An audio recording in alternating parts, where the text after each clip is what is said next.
Hello बच्चों, हम संचयन पाठ्य पुस्तक में संकलित हरिहर काका गद्य कर रहे हैं। हमने एक भाग देख भी लिया है जिसमें हरिहर काका अपने भाइयों के साथ रह रहे हैं। भाई उनकी ज़मीन का जो हिस्सा है उसमें फसल उगाते हैं और वो फसल जितनी भी होती है वो घर पर अनाज जाता है उसका। इस हिसाब से हरिहर काका आराम से उनके घर में रहते हैं और भाइयों की पत्नी उनकी सेवाएं करती है, ऐसा तय हुआ था। लेकिन थोड़े दिन उनकी पत्नियों ने सेवा की, फिर पूछने वाला कोई नहीं रहा। इसलिए अब एक दिन परेशान होके हरिहर काका घर से चले गए। वहाँ ठाकुर बारी के महंत हरिहर काका को ठाकुर बारी ले गए और समझा रहे कि भाई जो ज़मीन का टुकड़ा है वो अपने भाई को न देकर ठाकुर बारी के नाम लिख दे। जब भाइयों को पता चला तब वो हरिहर काका के यहाँ आए ठाकुर बारी में और हरिहर काका से माफ़ी मांगी और घर चलने के लिए कहा। तब महंत जी ने उन्होंने कहा कि एक दिन हरिहर काका को मंदिर में ही रहने दो। अब हरिहर काका भाइयों के साथ घर जाते हैं कि नहीं वो हम दूसरे विभाग में देखेंगे। तो आइए करते हैं भाग 2। हरिहर काका भाई के साथ घर नहीं गए। एक दिन के लिए वो ठाकुर बारी में रहे। रात में हरिहर काका को भोग लगाने के लिए जो मिष्ठान और व्यंजन मिले वैसे उन्होंने कभी नहीं खाए थे। घी टपकते हुए मालपुए, रसबुनिया, लड्डू, छेने की तरकारी, दही, खीर, तरह तरह के व्यंजन। पुजारी जी ने स्वयं अपने हाथों से खाना परोसा। पास में बैठे महंत जी धर्म चर्चा में मन में शांति पहुंचा रहे। एक ही रात में ठाकुर बारी में जो सुख शांति और संतोष पाया ना हरिहर काका ने, वो संतोष उन्होंने अब तक के जीवन में नहीं पाया था।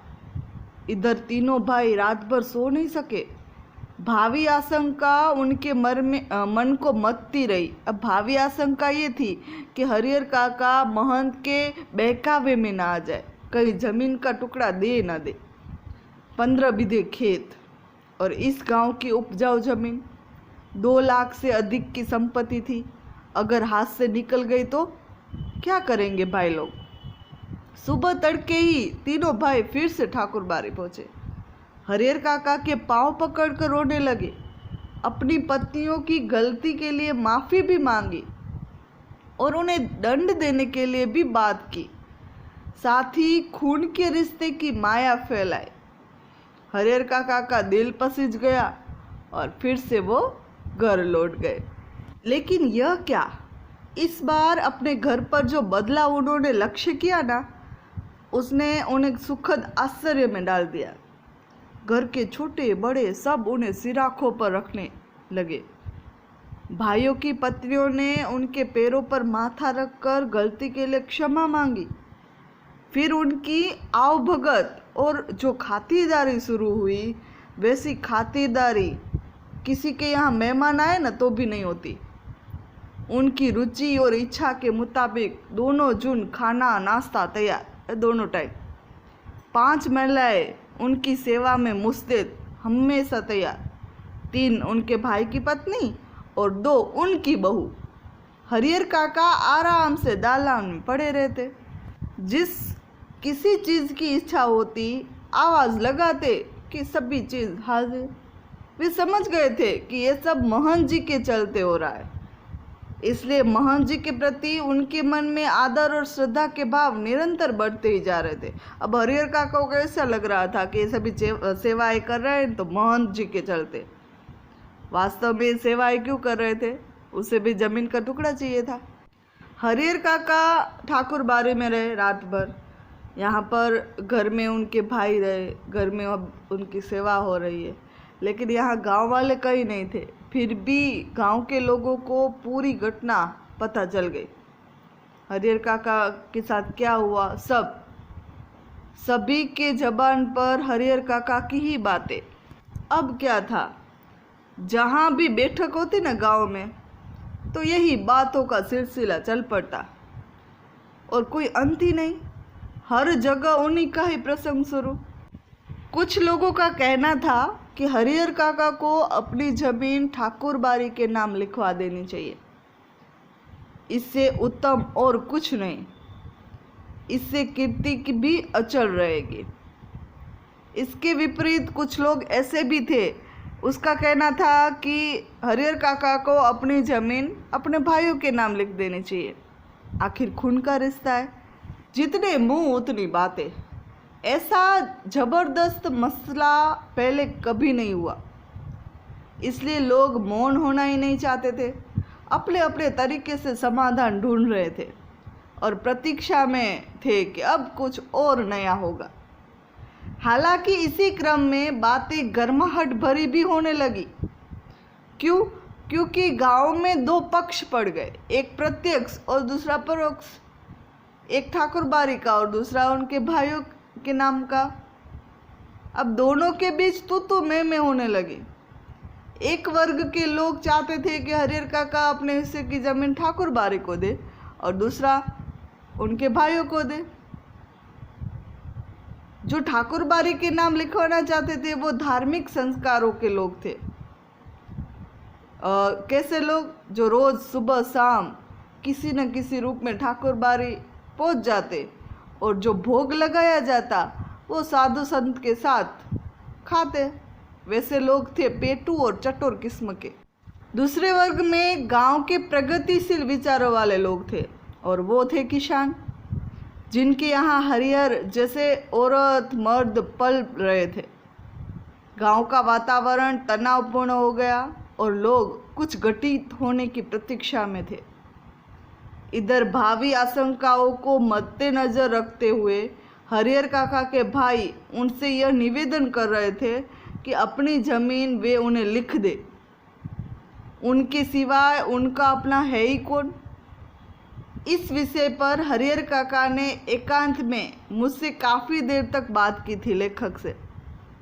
अंततः हम इस निष्कर्ष पर पहुंचे थे कि जीते जी अपनी जायदाद का स्वामी किसी और को न बनाया जाए, चाहे वो अपना भाई क्यों न हो, चाहे मंदिर का महंती क्यों न हो। हमें अपने गांव और इलाके के वे कुछ लोग याद आए जिन्हें अपनी ज़िंदगी में ही अपनी जायदाद किसी और को लिख दी। इसके बाद उसका जीवन कुत्ते का जीवन हो गया, कोई उन्हें पूछने वाला नहीं। हरिहर काका बिल्कुल अनपढ़ व्यक्ति है, फिर भी इस बदलाव को उन्होंने समझ लिया और यह निश्चय किया कि जीते जी मेरी ज़मीन का स्वामी किसी और को नहीं बनाऊंगा। अपने भाइयों को समझा दी कि मरूंगा तो अपने आप मेरी ज़मीन तुम्हें ही मिल जाएगी, ज़मीन लेकर तो मैं जाऊंगा नहीं, इसलिए लिखवाने की क्या ज़रूरत है। उधर महंत जी भी हरिहर काका को टो में रखने लगे। जहाँ कहीं एकांत पाते तो हरिहर काका को कहते, विलंब न करो हरिहर काका, शुभ काम में देर नहीं करनी चाहिए, चलकर ठाकुर जी के नाम जमीन बय कर दो, जिंदगी ठाकुर बारे में राज करोगे, मरोगे तो तुम्हारी आत्मा को लेने के लिए स्वर्ग से विमान आएगा, देवलोक को प्राप्त करोगे। लेकिन हरिहर काका न हाँ कहते न ना कहते। ना कहकर वे महंत जी को दुखी नहीं करना चाहते थे, क्योंकि भाई के परिवार में जो सुख सुविधा उन्हें मिल रही है वो महंत जी की कृपा से ही मिल रही है, ऐसा वो समझते थे। और हाँ उन्हें कहना नहीं था, क्योंकि अपनी ज़िंदगी में अपनी ज़मीन उन्हें किसी को नहीं लिखनी। इस मुद्दे पर वे जागरूक हो गए थे। पर बीतते समय के अनुसार जैसे जैसे समय बीतता गया, महंत जी की चिंताएं बढ़ने लगी। जाल में फंसी चिड़िया पकड़ से बाहर हो गई थी, यानी हरिहर काका। महंत जी इस बात को सह नहीं पा रहे थे। महंत जी को लग रहा था कि हरिहर धर्म संकट में पड़ गया है, किसको दूं जमीन। एक और वह चाहता है कि ठाकुर बारी को लिख दूं, किंतु दूसरी ओर भाइयों के परिवार के मोह माया में बंध गया है। इस स्थिति में हरिहर काका का अपहरण कर जबरदस्ती उससे लिखवाने के अतिरिक्त दूसरा कोई विकल्प नहीं। बाद में हरिहर काका स्वयं राजी हो जाएंगे, ऐसा महंत जी ने सोचा कि हम हरिहर काका को उनके घर से उठा लेते हैं और ज़बरदस्ती लिखवा लेते हैं। महंत जी लड़ाकू और दबंग प्रकृति के आदमी हैं। अपनी योजना को कार्य रूप में परिणित करने के लिए वह जी जान से जुट गए। हालांकि यह सब गोपनीयता का निर्वाह करते हुए ही कर रहे थे। गोपनीयता का निर्वाह करना यानी कि किसी और को कानो कान खबर न होना। हरिहर काका के भाइयों को इसकी भनक तक नहीं लगी। बात अभी हाल की ये आधी रात के आसपास ठाकुरबाड़ी के साधु संत और उनके पक्षधर भाला, घंडासा और बंदूक से लैस एकाएक हरिहर काका के दालान में गए। हरिहर काका के भाई इस अप्रत्याशित हमले के लिए तैयार नहीं थे। भाइयों को पहले से तो पता नहीं था। इससे पहले कि वे जबानी कार्रवाई करते, गुहार लगाकर अपने लोगों को जुटाए, तब तक आक्रारी हरिहर काका को पीठ पर लाकर चपेट हो गए। वहाँ से चले ही गए। गांव में किसी ने ऐसी घटना पहले कभी नहीं देखी थी और न सुनी थी। सारा गांव जाग गया। शुभ चिंतक तो उनके यहाँ जुटने लगे, लेकिन अन्य लोग अपने दालान और मकान की छतों पर जमा होकर आहत लेने और बातचीत करने लगे। हरिहर काका के भाई के साथ उन्हें ढूंढने निकले। उन्हें लगा कि यह महंत का काम है। वे मय दल बल ठाकुरबाड़ी जा पहुँचे दल के साथ। वहाँ खामोशी और शांति नजर आई। ठाकुरबाड़ी में तो कोई था ही नहीं। रोज की भांति उसका मुख्य दरवाज़ा बंद था। वातावरण में रात का सन्नाटा और सुनापन व्याप्त मिला। उन्हें लगा कि यह काम महंत का नहीं है, क्योंकि यहाँ तो कोई शोर शराबा नहीं है और बाहर के डाकुओं का भी हो सकता है। वे तो हरजाने की मोटी रकम लेकर ही हरिहर काका को मुक्त करेंगे, ऐसा भाइयों ने सोचा। हरजाना यानी कि अगर किसी को कोई उठा के ले जाता है, फिर पैसे की मांग करता है, इतने पैसे दो तो हम उसे वापस देंगे। भाइयों के साथ जितने भी लोग गए थे हरिहर काका को ढूंढने के लिए, उन्होंने लगा कि ठाकुरबाड़ी में हरिहर काका नहीं है, इसलिए वो वापस जा रहे थे। तभी अंदर से थोड़ी थोड़ी आवाज़ सुनाई दी, धीमी धीमी। तो सबके कान खड़े हो गए। उन्हें यकीन हो गया कि हरिहर काका अब अंदर ही है। अब सोचना क्या था, वो तो ठाकुरबाड़ी का जो फाटक था उसे पीटने लगे। उसी समय ठाकुरबाड़ी की छत से रोड़ी और पत्थर उनके ऊपर गिरने लगे। पत्थर कोई फेंकने लगा सभी लोगों पर, तो लोग सभी तितर बितर हो गए, यहाँ वहाँ भाग गए। अपने हथियार संभाले उससे पहले तो ठाकुरबाड़ी के कमरों की खिड़कियों से फायरिंग शुरू हो गई। एक नौजवान के पैर में गोली भी लगी और वो गिर गया। और उनके गिरते ही हरिहर काका के भाई के जो पक्षधर थे, उनके साथ जो लोग आए थे, वो तो सभी भाग गए। बच्चे कौन? 3 भाई। तीनों भाई ने ऐसा सोचा कि हम तो लड़ नहीं सकते, इसलिए पुलिस की मदद लेते हैं। तो वो गए पुलिस थाने दौड़कर। इधर ठाकुरबाड़ी के भीतर महंत और उनके कुछ चंद विश्वासु साधु सादे और लिखे कागजों पर अनपढ़ हरिहर काका के अंगूठे के निशान जबरन ले रहे। हरिहर काका तो महंत के इस व्यवहार से जैसे आसमान से जमीन पर आ गए, ऐसा लगा। उन्होंने सपने में भी नहीं सोचा था कि महंत जी इस रूप में भी आएंगे। जिस महंत को वो आदरणीय एवं श्रद्धेय समझते थे, वह महंत अब उसे घृणित, दुराचारी और पापी नजर आने लगा। अब वह उस महंत की सूरत भी नहीं देखना चाहते थे।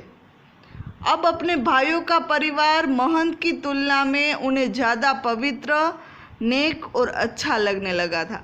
हरिहर काका ठाकुरबाड़ी से अपने घर पहुंचने के लिए बेचैन थे, लेकिन लोग उन्हें पकड़े हुए थे।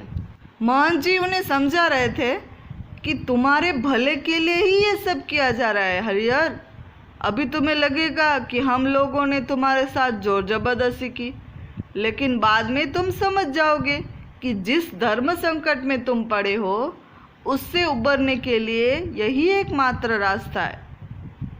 एक और ठाकुरबाड़ी के भीतर जबरन अंगूठे का निशान लेने और पकड़कर समझाने का कार्य चल रहा था, तो दूसरी ओर हरिहर काका के तीनों भाई सुबह होने से पहले ही पुलिस की जीप के साथ ठाकुरबाड़ी जा पहुँचे। जीप से 3 भाई, एक दारोगा और पुलिस के 8 जवान उतरे। पुलिस इंचार्ज ने ठाकुरबाड़ी के फाटक पर आवाज़ लगाई, दस्तक दी, टक टक टक, लेकिन अंदर से कोई जवाब नहीं। अब पुलिस के जवानों ने ठाकुरबाड़ी के चारों तरफ से घेरा डालना शुरू किया। ठाकुरबाड़ी अगर छोटी रहती तो पुलिस के जवान आसानी से घेर लेते, लेकिन विशालकाय ठाकुरबाड़ी को पुलिस के सीमित जवान घेर सकने में असमर्थ साबित हुए। फिर भी जितना संभव हो सका उस रूप में उन्होंने घेरा डाला। अपना अपना मोर्चा संभाल सुबह की प्रतीक्षा करने लगे। हरिहर काका के भाइयों ने सोचा था कि जब वे पुलिस के साथ ठाकुरबाड़ी पहुंचेंगे ना, तो ठाकुरबाड़ी के भीतर से हमले होंगे, साधु संत रंगे हाथ पकड़ लिए जाएंगे। लेकिन ऐसा कुछ हुआ ही नहीं। ठाकुरबाड़ी के अंदर से एक रोड़ा भी बाहर नहीं आया। शायद पुलिस को आते हुए उन्होंने देख लिया था। सुबह होने में अभी कुछ देर थी, इसलिए पुलिस इंचार्ज रह रहकर ठाकुरबाड़ी का फाटक खोलने तथा साधु संतों को आत्मसमर्पण करने के लिए आवाज़ लगा रहे थे। पुलिस वर्ग की ओर से हवाई फायरिंग भी की जा रही थी, लेकिन ठाकुरबाड़ी की ओर से कोई जवाब नहीं आ रहा था। सुबह तड़के एक वृद्ध साधु ने ठाकुरबाड़ी का फाटक खोल दिया। उस साधु की उम्र करीबन 80 वर्ष के अधिक होगी। वह लाठी के सहारे कांपते हुए खड़ा था।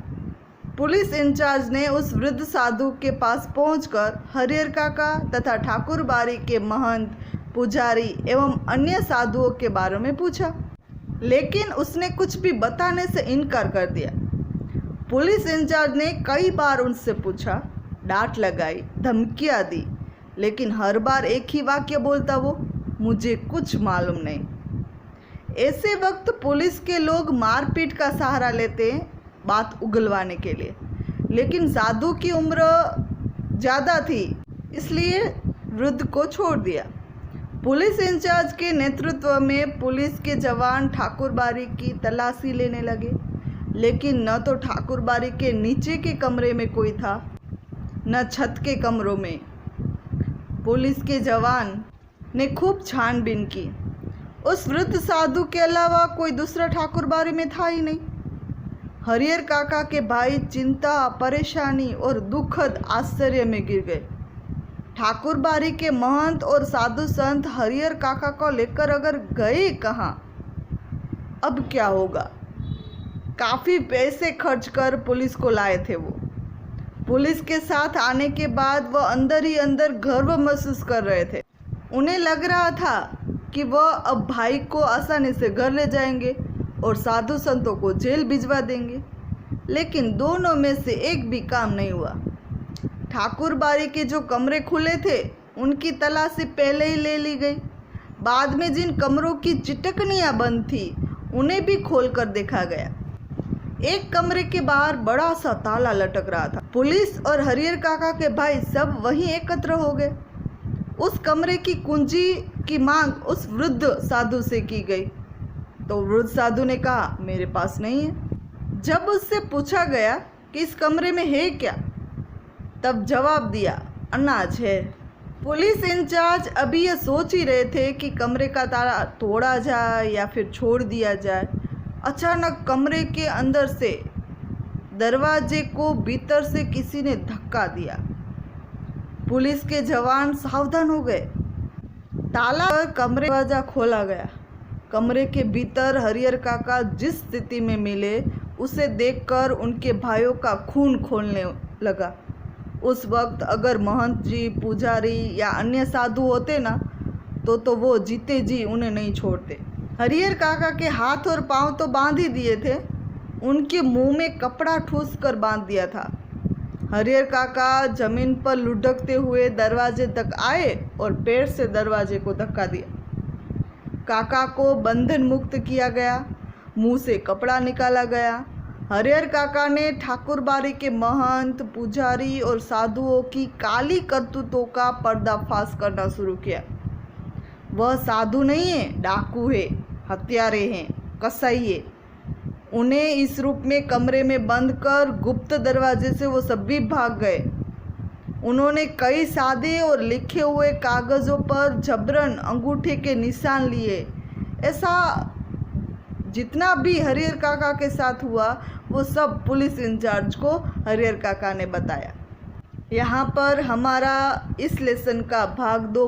अब हरिहर काका के भाई हरिहर काका को किस तरह से रखते हैं, मोहन जी पकड़े जाते कि नहीं, वो हम भाग 3 में देखेंगे। धन्यवाद।